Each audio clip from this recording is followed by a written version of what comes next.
Dans cette manipulation, on va voir un filtre très simple, c'est le filtre RC, passe bas. On a ici, on alimente à l'entrée de notre résistance, on passe à le condensateur puis à la masse et on visualise à l'intersection des deux sur l'oscillo.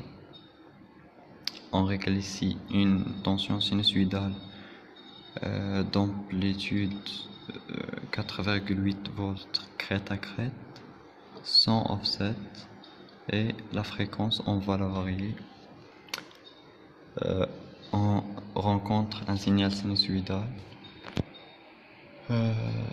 d'amplitude bien 1,4, 2,4, ce qui est la moitié de notre signal pic à pic. Lorsqu'on augmente la fréquence, lorsqu'on diminue la fréquence,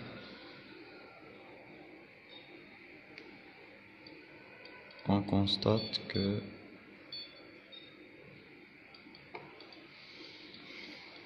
à basse fréquence, on a des oscillations, un signal sinusoïdal dont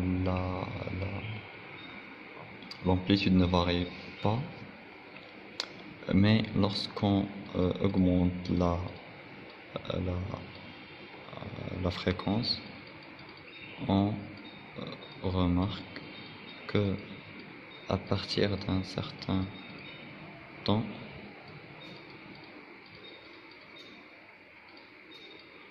on a une diminution d'amplitude, ce qui correspond à un filtre passe bas, comme on l'a dit, c'est-à-dire qu'il coupe les hautes fréquences.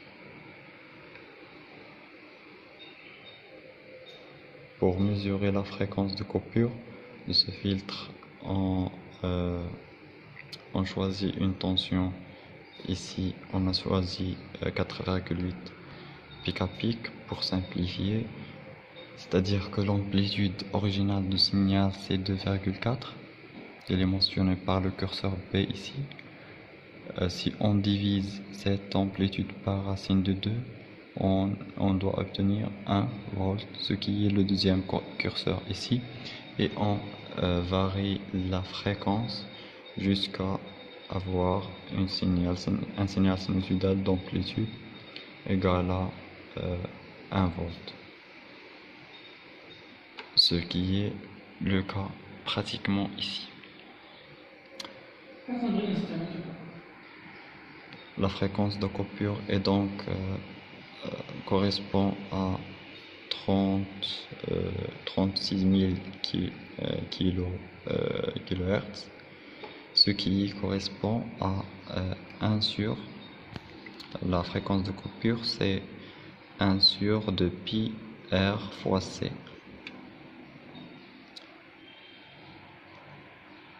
C'est pour les filtres passe haut, passe bas. Pour les filtres passe haut, on change la position des deux de condensateur et de notre condensateur et de notre résistance.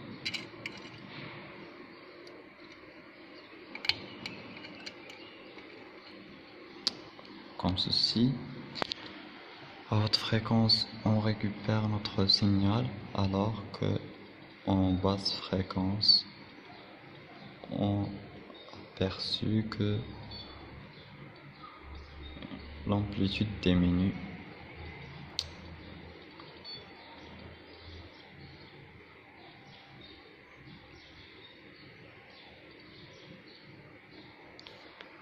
Pour les passes bas, on a une autre chose.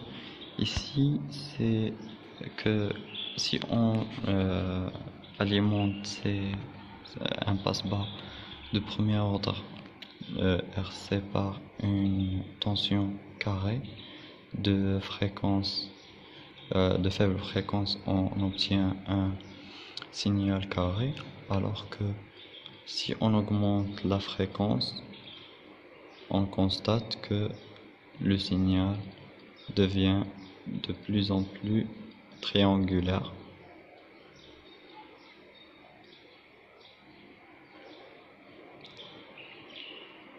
Un signal triangulaire.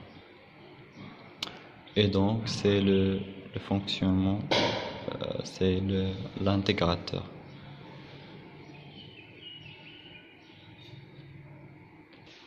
On aura aussi l'inverse pour les passes haut. Si on change j'ai changé le montage, là c'est RC, mais j'ai changé la position de RC.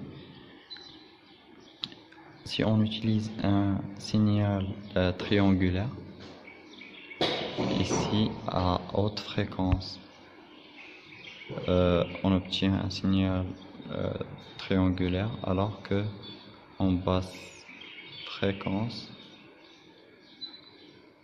on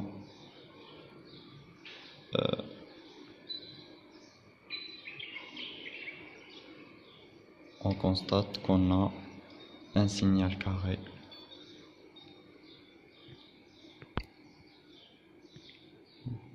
C'est un exemple très célèbre des filtres de premier ordre, c'est le filtre RC.